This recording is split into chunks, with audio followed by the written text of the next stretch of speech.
We've got a modern day shipwreck, Mississippi River edition, sailboat up on the rocks there. Tempted to go over there and explore it.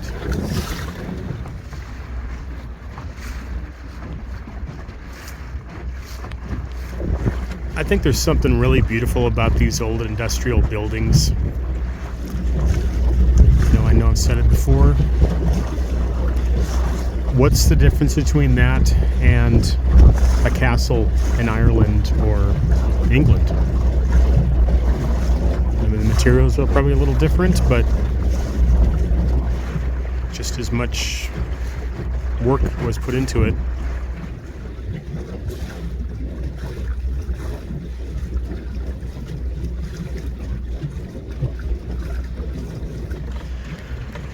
So guys, we're coming to the end of the day here, and I thought this was a bridge from a distance, but it's not. It's I think it's oil or natural gas pipeline. See the moon up there too, probably, guys. Yeah. I don't know if this is just a pretty spot or just the time of day or both, but it's really beautiful out here right now. Here would be an example, guys, of kind of running out of time and taking whatever you got. We ducked behind this wing dam here, and I'm gonna get us anchored. Well, good morning, guys and gals. So what are we doing right now? We anchored behind this wing dam because we went right up till dark and there was no other place to do it. You hear Wavey screaming. I just took her to town. I didn't even know there's a town over this berm. We kind of popped over and saw it. It's called Grand Tower, I think.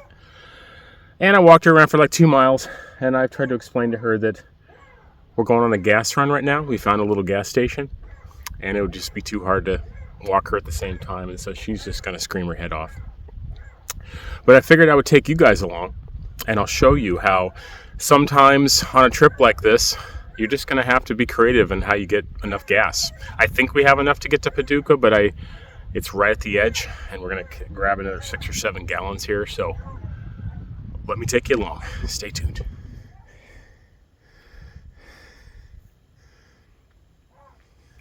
Well, we have a few minutes here walking. I will talk about a couple things here. So this stretch, basically from Hoppies, just south of St. Louis there, to, well, really to Paducah, because there's no gas in Cairo. Cairo is basically the closest you'll find to a post-apocalyptic wasteland of a town or a city you will find in America. There's nothing there, and if there was a gas station there, I don't think you'd even want to go to it, to tell you the truth. You might get robbed or shanked by a sharpened screwdriver or something. So that's why, even though it's kind of a pain to do this morning, I don't really want to be doing this. I'm going to do it because, there's Cape Girardeau coming up, but I don't think there's any place to put in there either. Maybe on the beach, maybe behind a wing dam, kind of doing what we're doing now. But I figure, what is it, like a bird in the hand's better than 2 in the bush? I really don't know what to expect in Cape Girardeau. I mean, it's a big city, or it's a bigger one. I think it's the biggest one in the area. And I know there's gas stations there, but kind of the grocery store there too, which we could use. But I just don't know what the situation is going to be to get to it. So we're just going to go ahead and I'll just turn the phone around. I'll show you. So forgive me slurring my words. It is really cold this morning. That's what happens when you try to talk fast and you're cold. But yeah, we got this little path, and right at the top of this berm, you will see in a second, we've got this little town of Grand Tower. I think that's the name of it. And right down this road here, about, not even a half a mile, there's a little convenience store with one little gas pump, old school one. Doesn't even have a card reader. And I did double check that they're open. And Wavey and I walked, here, I'll turn the phone around again. Wavey and I came over here this morning, and we walked all over town. Good couple miles, all the side streets, a few alleys. And, it's not a bad little town. It's another one of these, I'll bet you could find a house for 10 or 20 grand, move in ready, fixer-upper for 5, and there's probably not much work around, but you know, you could raise a family in peace. Probably not much going on here. I think this is the second car I've seen even rolling around this morning. So yeah, it's got a school bus though. I think I did see a school, so I don't know. Just something to think about if you're getting sick of living where you're living, you know? In the little convenience store. I have no idea what it's called. What is it called? Fast Stop. Fast Stop in Grand Tower, Illinois.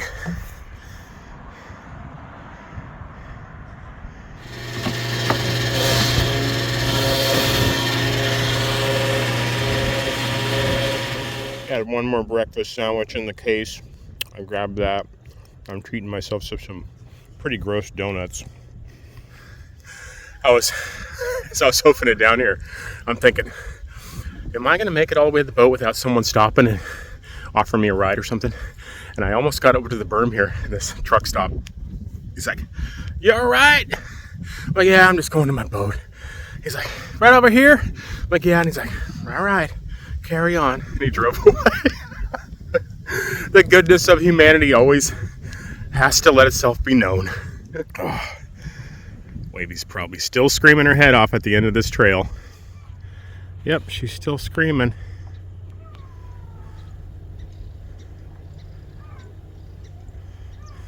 While I'm sitting here resting, guys, I'm going to show you this if you can see it on the screen. So, you know, here's the current behind the wing dam. It swirls. It goes like this and it starts to do this. And there actually is some more rocks right over here. Man, it was getting dark last night, and thankfully I didn't cut the corner too wide. And it just teaches me one more thing about if we're going to use these wing dams. But out there, you can see the current, you know, outside the wing dam. It's going. It's moving. Good. But then you get inside the wing dam, and you get into this little area where my anchors weren't even really doing anything. It was just slack lined, both of them all night, because we were just inside. And you can tell by the way what the water's doing on the surface. It's just nice and calm in there, and it works. It works. It's not pretty. It's not ideal, but like on this stretch, there is not a lot of options.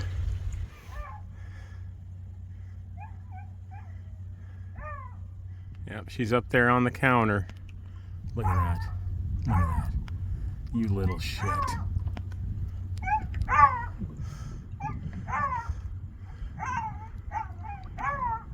Okay, well, that was it.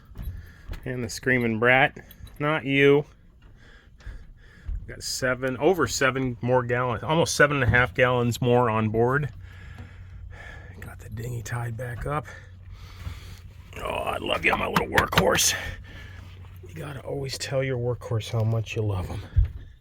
It does help. Give him plenty of warm-up. What do you think this guy is doing out there with a tractor on not even really a beach? I mean, how did he even get out there? That's as far as I can zoom in, guys.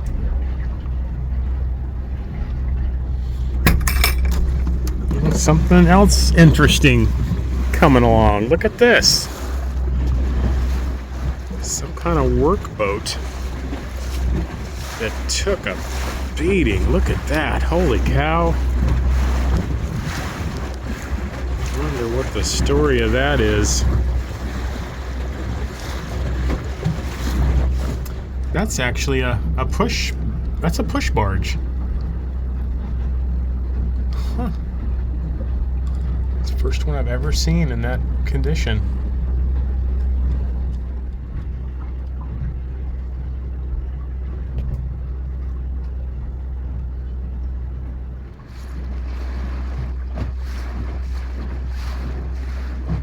So we're just trying to keep ourselves busy on this long stretch.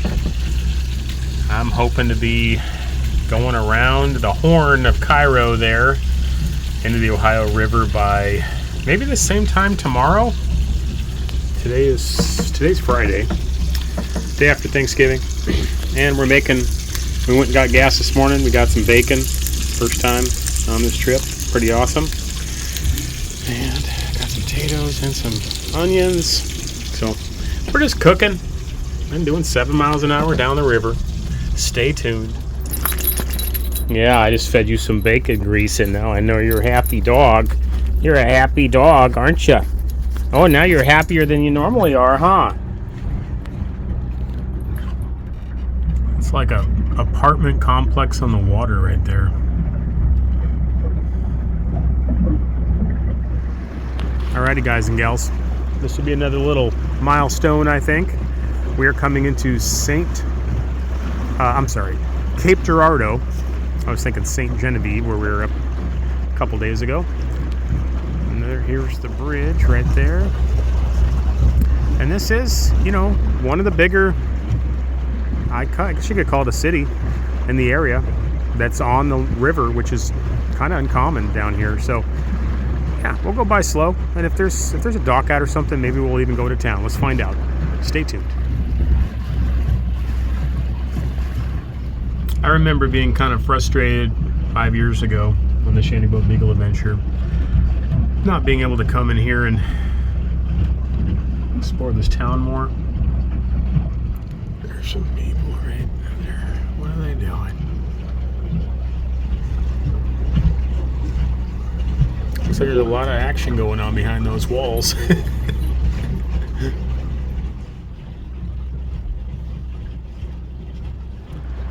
Another one of these nice cable suspension bridges.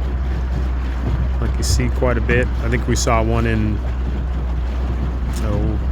Burlington, Iowa. Might light it up at night even.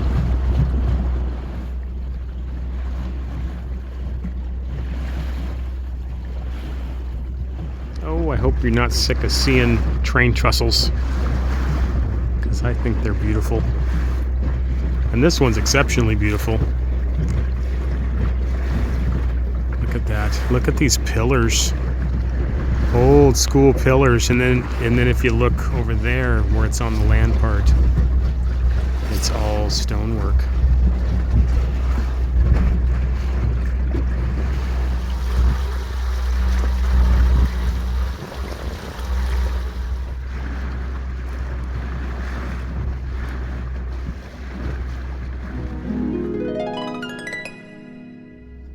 Well, good morning, guys and gals.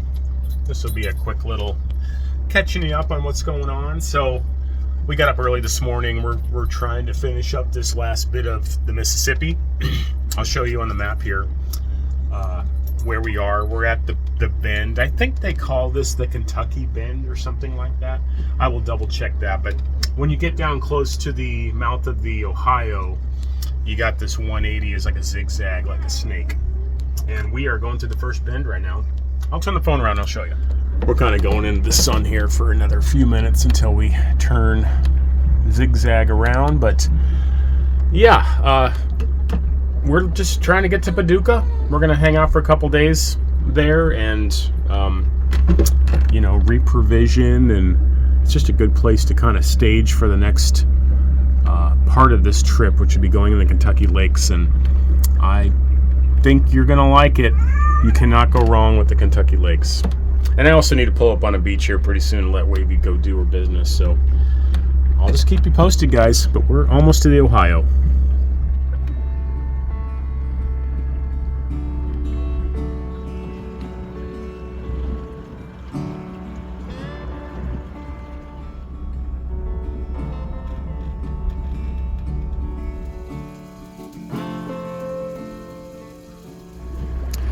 Yeah, another little mile marker for us for this trip, for this adventure, I should call it.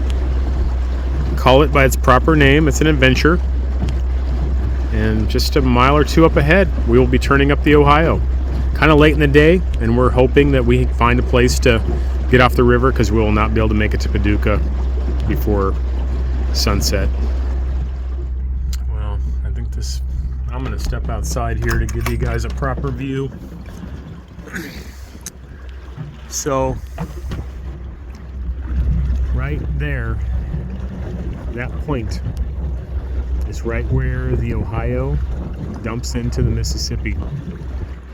We're going to be passing around that corner here in a moment. I think it's called Point Defiance. I will double check before I make this video. But yeah, what a special spot.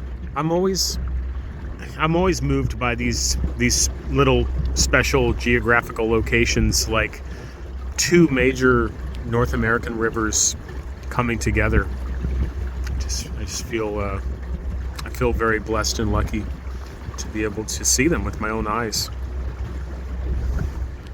Look at these tourists right here. They're thinking the same thing. They're standing out there. They're probably saying, "We are right at the absolute tip. Come on, guys. You can walk another 10 feet out. Go ahead. Dip your foot in the waters." We're getting our first view up the Ohio there. Very busy river. And down that way would be what they'd call the lower Mississippi, second half of it, which I understand is not a lot of people do. It's way down my bucket list. I mean, I would like to explore everywhere, you know, at the end of the day, but I've heard it's just a lot of lonely stretches of muddy banks and very few places to put in. And you got to have a long range. You got to carry a lot of fuel to make it to New Orleans. I think I would rather just do the Ohio from the top, or the Missouri from the top as well, before I would take this one on. So we will gladly turn up and go up the Ohio. Now we had to kick up the RPMs because we're going against the current for the next 50 miles to Paducah. I want to maintain about 5 miles an hour, so I'll just kind of dial in the RPMs for that. You know, it's kind of a dance between fuel consumption and speed and time, you know, how long it's going to take. I want to get there by tomorrow before dark. So right now we kicked it up quite a bit. It could be because we're basically still fighting the current of the Mississippi. Once we get up here, I'll turn the phone around. Once we there we go. Yeah, once we get under there, we'll kind of properly be in the Ohio and not really influenced by the Mississippi anymore, and we'll dial in our RPMs here. I've got plenty of fuel this time. I'm very thankful. I remember 5 years ago on the Shanty Boat Beagle adventure, I was really stressing because I did not get fuel. I did not know that we were going to be burning quite a bit more pushing up against the current, so we barely made it. But we did, and that's all that counts.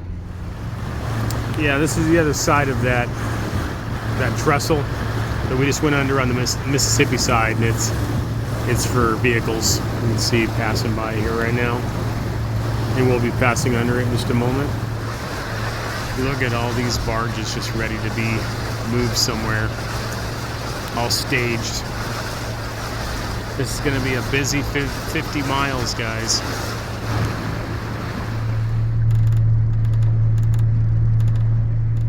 Look at this one, guys.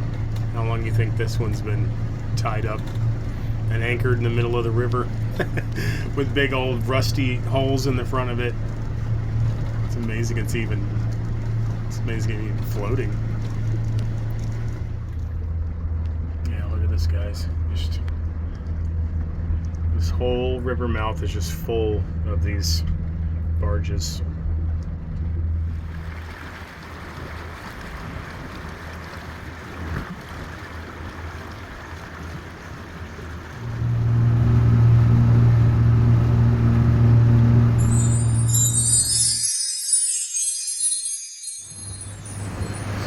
Right over there, and there's the lock and dam right there, guys. It's been a really stressful day.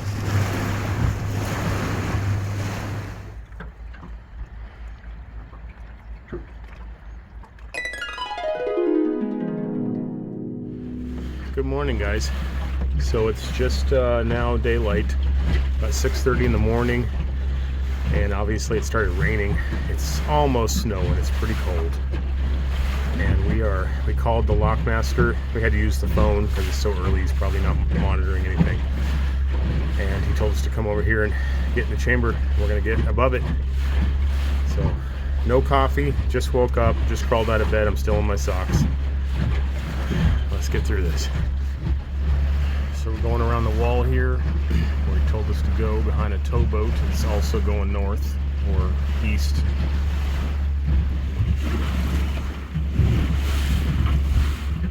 Okay guys, so we are just kind of floating next to the wall here. I might tie off if it takes a while. Probably to that right there. You see how much it's raining. I hear this is a new lock and dam. It's like a replacement. It does look new.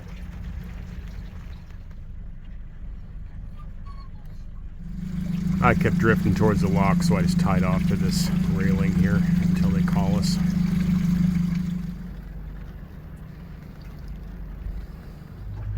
Okay guys, I got the green light. Coming on in. I was cooking at the wall, making some oats and some coffee. Getting kind of low on food. Paducah can't come soon enough. It's just quite the long stretch.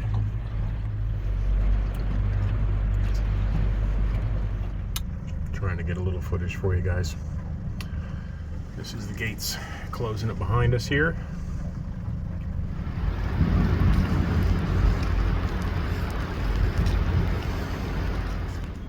Oh my goodness.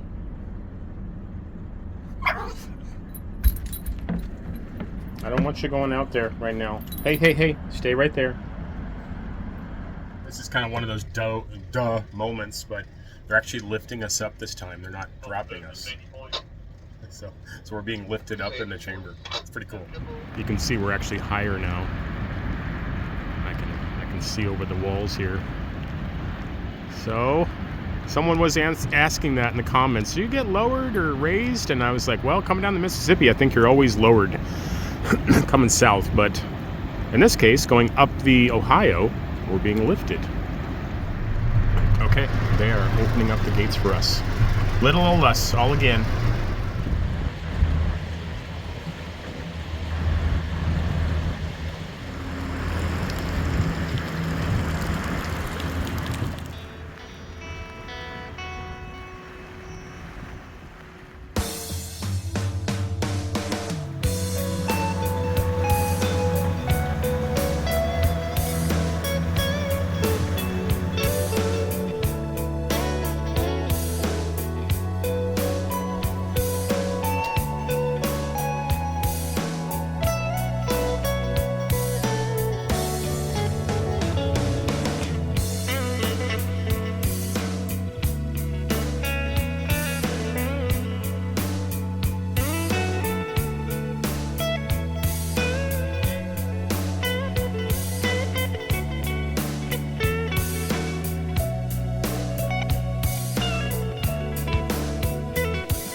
Stay.